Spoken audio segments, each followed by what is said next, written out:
Hello everyone, this is Blendrix, and you are watching Blendrix Audio Academy. Sorry it's been such a long time since the last time I did a video, guys. It's been kind of crazy recently. So, I want to spend a couple minutes, this is just going to be a very brief video. I've been playing around with Bitwig Studio 2.0 in the beta version, and there's a lot of really good stuff to go over. So, I'm just going to take you through their little introductory webpage here, and kind of talk about some of the features that they're advertising here. So, it's been about 3 years since the release of version 1.0, and today actually marks the release of the, this is a highly anticipated, and it's been critically acclaimed, this version 2.0. So, my first impressions of it are that it's just more of its of Bitwig's signature modularity emphasis. So the whole program from top to bottom has always been about modularity and customizability. So in this version, it embraces those ideals to an even greater extent than the previous version. As you can see with this picture here, there's got all these little modulator devices. It used to be that modulation like this had to be built into the plugins that you wanted to control. So if you wanted to have something controlled by an LFO, you had to have an LFO generator in the plugin. The last version of Bitwig came out, and they actually had a couple different devices that you could put in the same chain. If you nested these devices together, you could then attach these modulators to other devices in the chain, and it would modulate various parameters of say your VSTs or native plugins, and it would modulate them the way that you tell it to. In this way, it was similar to some of the stuff you would find in Ableton Live's Max for Live package, where there's modulation that can be done from outside of the paradigm of the normal macro knobs and automation channels and things like that. So these devices now, instead of just being a couple different ones that you have to stick in the device chain, now every device in Bitwig, including third-party plugins, end up getting little modulator slots that you can fill with all kinds of different little modulator devices. So they've broken out that modulator capability and turned it into its own classification of device. And I think that's a very revolutionary step forward for the DAW world, and I hope to see more of this with other DAWs as well.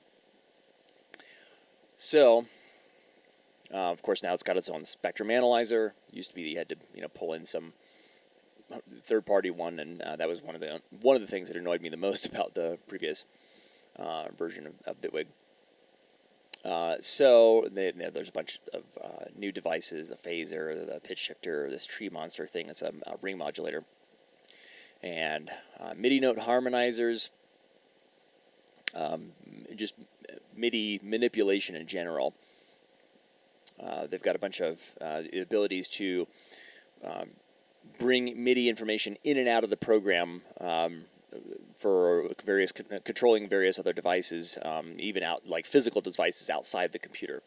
And I'm actually going to demonstrate one of the capabilities this evening by. I've got an iPad sitting in front of me right here, and it's plugged into the computer with a USB, and it's running 3 different synthesizer programs at once.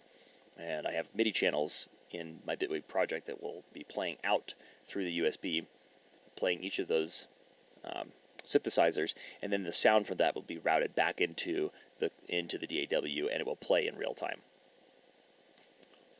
So they've updated the polysynth. These are functionally pretty similar to the macro knobs in something like Ableton Live, but they can be moved around. After you've put them together, you can actually click and drag them from one place to another. This is something that makes these things way more flexible. If you're in the middle of a project, the last thing you want to be doing is spending a bunch of tedious time remapping knobs when you're just trying to keep your workflow running smoothly. that's the kind of thing that tends to bog a producer down and rob some of that creative inertia that had you moving forward, and now you're stuck doing the more nerdy stuff.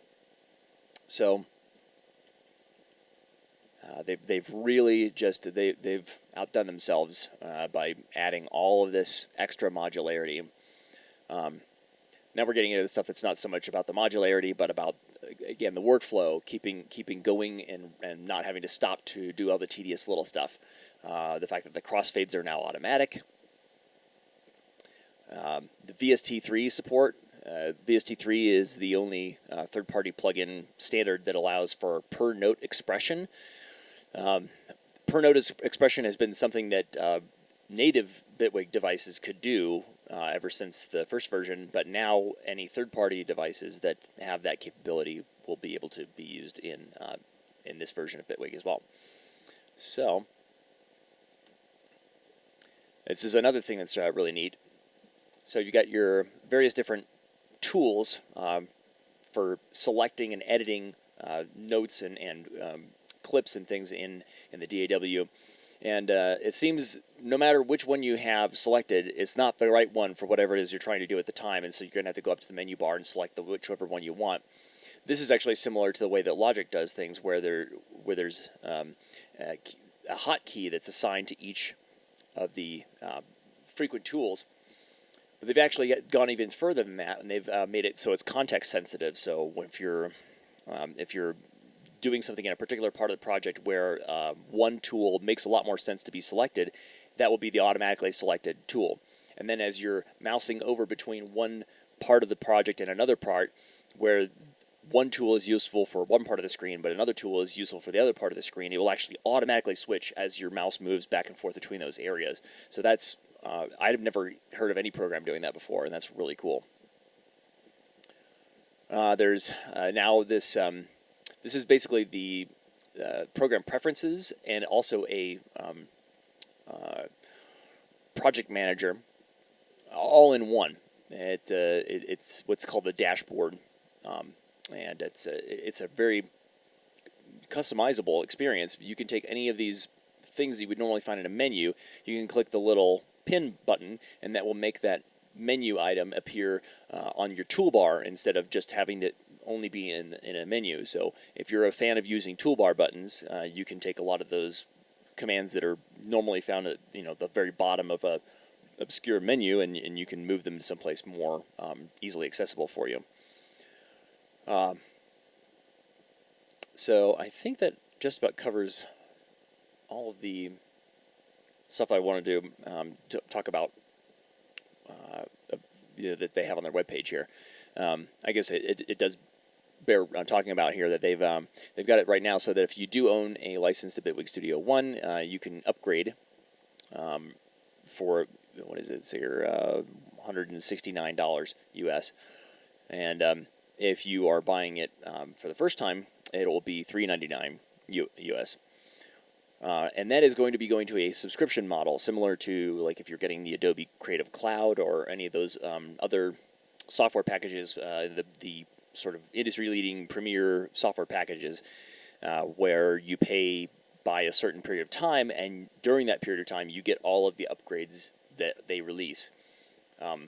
This is, well, considering their past release schedule, where it was 3 years before they made any major advances from the previous version, kind of makes me think, okay, so wait a second, if I'm taking that it's going to be another 3 years before they have another major update, then I'm going to be out 3 times the amount of this original upgrade before I see another major version. So I'm hoping that what this means, if they're starting to get a more steady cash flow from their subscriber base, that will allow them to hire more developers and actually get a more consistent release schedule going on. So if that's what's going on, then it will probably be a good investment. So hard to say, but that's what I'm hoping. Here's these are more of the modulators. I forgot to mention this earlier, but these are just more sort of a close-ups of all the individual little icons you saw in there. And as you can see, there's just all kinds of ways that you can take signal of one sort, and then use that to modulate something else in the program, which then generates more signals that can be then turned into more modulation sources, and it's virtually limitless. There's one thing I've been doing with the audio sidechain that I think you guys might find really cool. We'll get to that here once I actually get the program up. But I've been actually using the audio signal from one track in the mix as a modulator source for other devices in other channels in the mix. So as far as I know, right now, it's still the way that it has been, where officially you can only modulate objects that are further down the chain in the same channel. They've all got to be nested together in order to communicate with each other using the modulation system that Bitwig has built. But using audio signal and its amplitude as basically how loud the audio signal is as a representation of where that knob should be, that's something that I'm sure it was done before I figured out how to do it, but nobody taught me how to do it, and so I feel like I kind of invented it, but I'm sure it's been done before. It's a nifty technique. It's not very responsive, but if you need to have one knob on your MIDI controller that allows you to control everything across your whole set in different ways, this is a good way to do it. So all these different devices, envelope followers, key tracking, special. This one's here is a crossfader controller, sending MIDI signal in the CC changes out from the program, so you can control outboard MIDI devices, or if you're using a Mac, you can use the operating system's built-in MIDI control, the IAC driver that allows you to then send MIDI controls to other programs running on the same computer. Basically, just macro knobs out the wazoo. Here's these so these XY pads that you've seen in things like Lemur. Now that's going to be built into this program. So this is a very robust, highly customizable program, and I'm excited to show you guys. Ready? Here it is. So I took a project file that was a demo file that came with the program. It was called Deep Step, and for the most part, it's going to sound similar to what the original demo sounded like. I've only added a few of my own little customizations into it because I just kind of want to show you what the stuff looks like. So right now, we're actually looking at one of my other favorite new features that they didn't really talk about too much in that web page, and that is basically infinitely nestable channel stuff. So, in Ableton, basically you're stuck with just one. Like if you group devices together, you can't make subgroups and then subgroups within those subgroups. I think Logic is similar, but this allows you to have. So this is the base group, and this is within the base group. There's a bunch of these different devices here. This one isn't multi-nested, but there are ones in here that you could basically. I could take a couple of these things and I can group those together. Oh, look at that! So within the FX group, you've got these, and then there's another group. Now I could call that FX if I'm. Well, I guess the whole thing is just FX, but so. And essentially, you can use these groups as processing chains, too. So you can have it so that everything that comes out of these, the audio goes to this before it goes out to the main group. And you can apply effects on this channel first before it gets anywhere else. So with this kind of setup, it makes it so a lot of the traditional sends and returns system of doing audio processing is kind of obsolete. There's still a use for them in some circumstances, but it's not nearly as necessary for a lot of the kind of processing you would need to do as it used to be. So anyway, another thing that I kind of figured out how to do sort of on my own, I'm pretty sure somebody else had probably figured out how to do before me, but nobody ever showed me how to do it, That is to create gate effects using a silenced device somewhere in the set. So what I've done here is this is what my gator device, and all it does is it's just sending out a signal, a single note that plays in a pattern. And I can edit that pattern. I can make it play whatever pattern I want. I can copy and paste the clips of that pattern playing in different places. And then what I do is I make it so that you don't hear that note at all. Like if you look here, you'll actually see it's set up to no output at all. That makes it so you will never hear it anywhere in the mix. It all is doing is being an audio signal that other devices elsewhere in the project can listen for and react accordingly. So let me see if I can find a good example.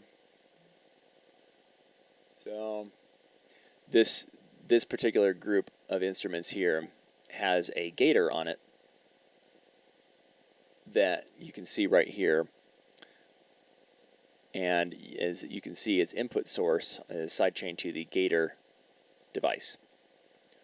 So, and I have, and you recall earlier I said that I can use the output of an audio signal to send, you can actually see right here, this is my master macro knob. I have one knob, it's just on this controller next to me, and I'm turning it left and right. And it's turning this mix knob up and right. Well, you can also see it's changing this volume output. What I'm doing here is I'm just generating noise using a bunch of test tone things, and again, I've just silenced this whole track so you never hear it in the mix.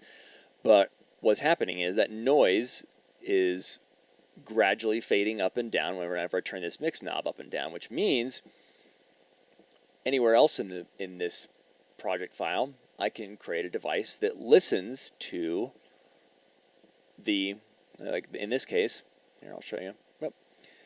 This is an audio sidechain, and it's listening. As you can see that noise coming up and going back down, coming up and going back down, and that is the sidechain input for this gate device. So what it's doing is it's basically applying the mix of the gate. So if I have this turned down, the gate's going to be turned off. You won't be hearing the gate effect. When I turn this knob up, it begins to apply the gate effect, and as I get higher and higher, the gate gets more and more prominent to where now all the way at the right is only the gate signal and none of the dry. So let's hear what that sounds like. I think you start to hear it over in this part of the track here. So I'll just.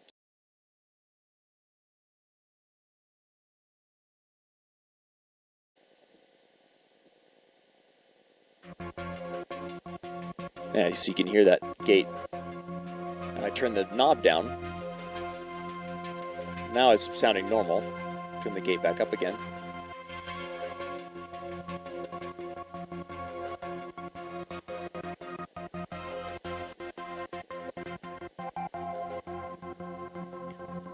So that's a really neat usage of different capabilities of this program. I'm not sure if that's what Bitwig's designers had in mind when they made tools like this, but it certainly makes it so there's a possibility of you doing a lot more interesting stuff than a lot of other DAWs would allow you to do.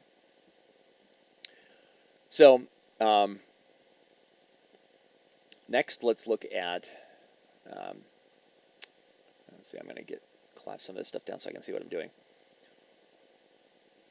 If I open up the base group here, most of this stuff is just stuff that came with the project file, but I added these two little bits here.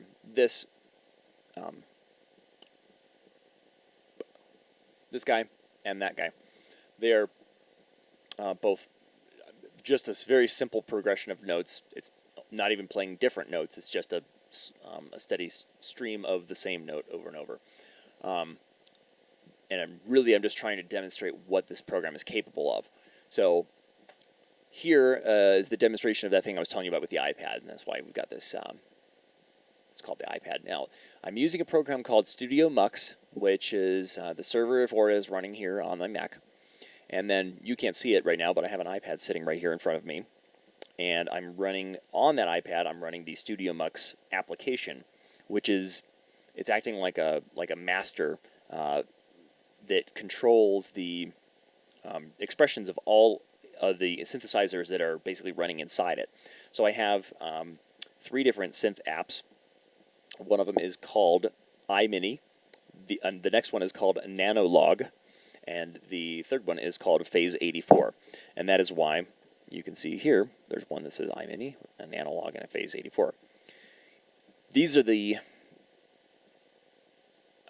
getting MIDI signal from the channel coming in here, and then each one of them you can see has this thing where it says Studio Mix Generator. That is the plugin that's sending the MIDI signal out to the app on the iPad, and it's also where it's receiving the audio back from the iPad, and then that's, this server application and this plugin are a pair, right? They work together, and you can actually, if I go in here, I'll show you that this thing says, oh yes, we're listening to this iPad Pro and that application on that iPad Pro. So I'm applying different effects to some of them. This one didn't need any effects because that was a really great stock patch sound. This one I applied a little bit of distortion and a dimension expander on it after the fact. And then the Phase 84, I put a pitch shift in there. I shifted it up an octave, and then I put some distortion on the end of it as well. So those are individual effects that I was able to add here. These are effects that are applied to the entire, all 3 of those put together. This is yet another amazing thing about the modularity of the modulators in Bitwig Studio. Look at these crazy customizable LFOs. I can open them up and do all the customizing that I need to do with it here, and then I can just put it away. And then it's no longer taking up CPU cycles or screen real estate. So let's see. This one is a sidechain. This is what they call an envelope follower. So what this one's doing is it's listening to. Well, here it'll be easier if I actually just play the.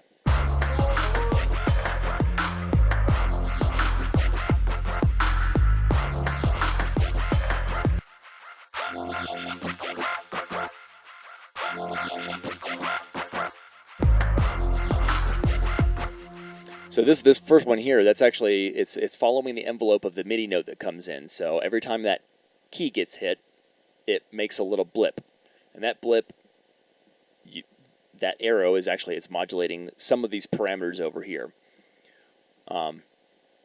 This one is a kick sidechain, so it's actually tied to this to the frequency cutoff on this this low shelf here, so that just making sure that there are no frequencies in this bass. I mean, it's kind of it's a thick bass. It's got frequencies from all over the spectrum, but it does have some lower notes in there, and so when that kick comes through, I don't want the bass interfering with it. So, but instead of just putting a sidechain compressor on it and muting the sound of everything in there, I'm just getting the bassy notes out of the way for a moment while the kick plays, and then it comes back. And that's what that envelope is there to do. It says, oh, okay, well, that kick comes through, and then we're just going to come back out. So, and I haven't really adjusted any of this stuff to be ideal or anything. I'm really just playing around right now, and I was so excited to make this video for you guys. So again, that's 3 separate software synthesizers running on an outboard iPad that's generating the audio out there and then sending it back into the program. And I didn't need to do any goofing around with latency compensation or any of that kind of stuff. The program handled all of that natively. It was completely seamless, aside from this synth losing its patch settings occasionally, but that's not the fault of Bitwig. It's just a buggy patch, I guess. But so that's that there. I think is just a pretty good proof of the fact that this program can be used in a lot of really creative ways that maybe maybe the designers weren't necessarily thinking of that as that particular use case scenario. But I mean, here I am using an iPad essentially as an outboard synthesizer, and it works great.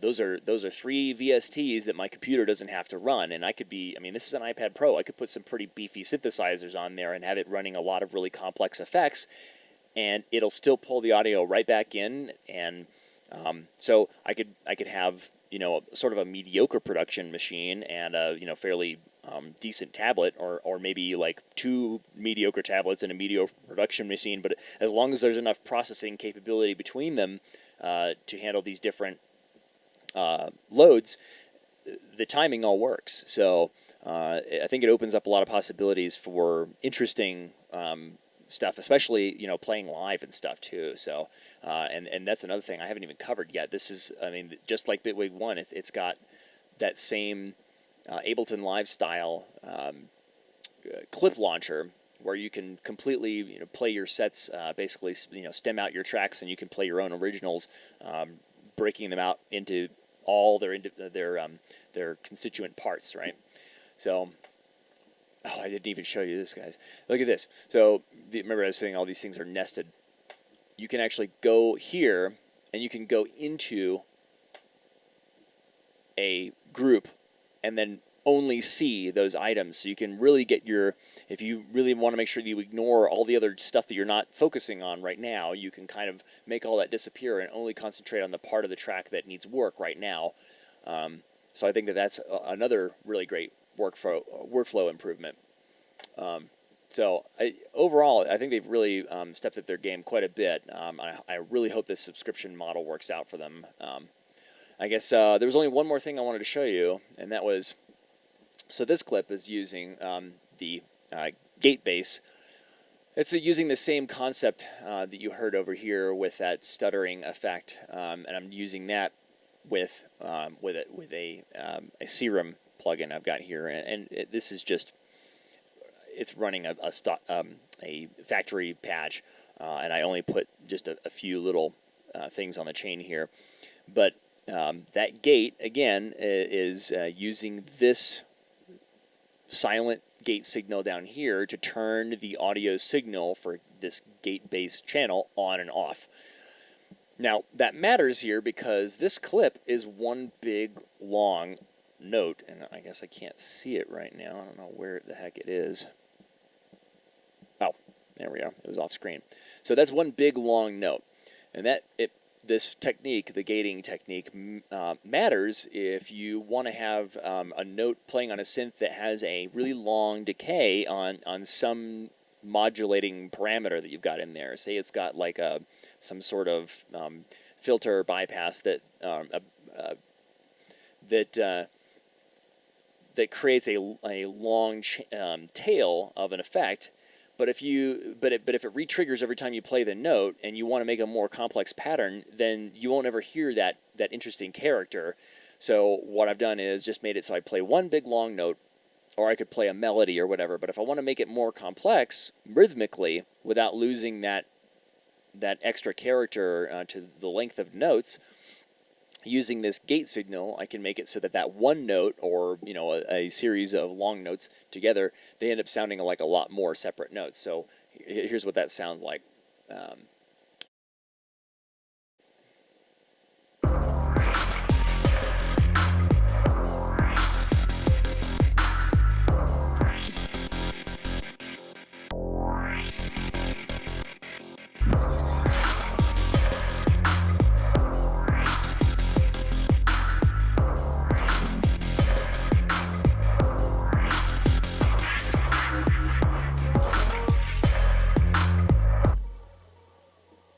Wow. So yeah, I think that this program is definitely worth a look. It's probably its only weakness at this point is just not having as strong of a catalog of stock sounds that it comes with.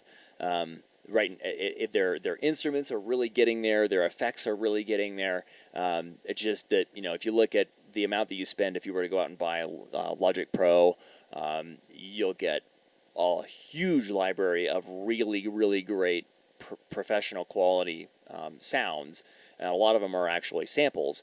royalty-free stuff, and I mean, we're talking like 50 gigs of stuff that you end up having to download, if you were getting the full package, right? The same thing goes for Ableton Live Suite. That's more expensive. I think that, well, I don't know what they're running these days, like in the 800s or something like that. So it's significantly more than what you'd pay for a copy of Bitwig Studio 2.0. But again, the amount of the sheer volume of the library that you get when you buy the full version of any of the other major DAWs out there makes it so that if you're really only if you can only really get into one DAW and you want to make sure that it comes with as much stuff as you need to make basically anything.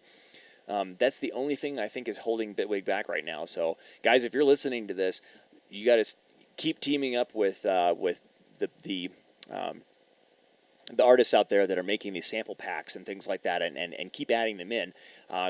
That's one thing that Bitwig has going on for it right now that other DAWs don't, and that is the ability to bring packages in. You can just install packages from their partners directly in the program. You don't have to download the file from the website and then import it into the program. It's got that whole workflow completely integrated into the program. And if you've downloaded on one of your machines, if you've got multiple machines, it actually stores it in a very sensible location on your file system. You can just take those files and put them on another machine, and as long as you put it in the right place, the next time you fire up Bitwig on the other machine, it'll say, "Oh, here are all these packs." So it's not like it's even installing them in the traditional sense where it's like spreading out all the little tendrils into the file system. It's very modular. That theme seems to be very consistent throughout the design of the program. So, guys, I think that's all for me for the evening. I'm pretty exhausted right now, and I got to get to bed. It's I got to work in the morning. But I hope you guys enjoyed the video. Give the video a like, follow my channel here, and hit me up on the social media. Basically, it's just Blendrix on anywhere, and I'm always looking to collaborate with other artists, and I'm always willing to teach people if they need to learn something. This is my passion, guys. So hit me up. I'd love to hear from you. All right, take care, everyone.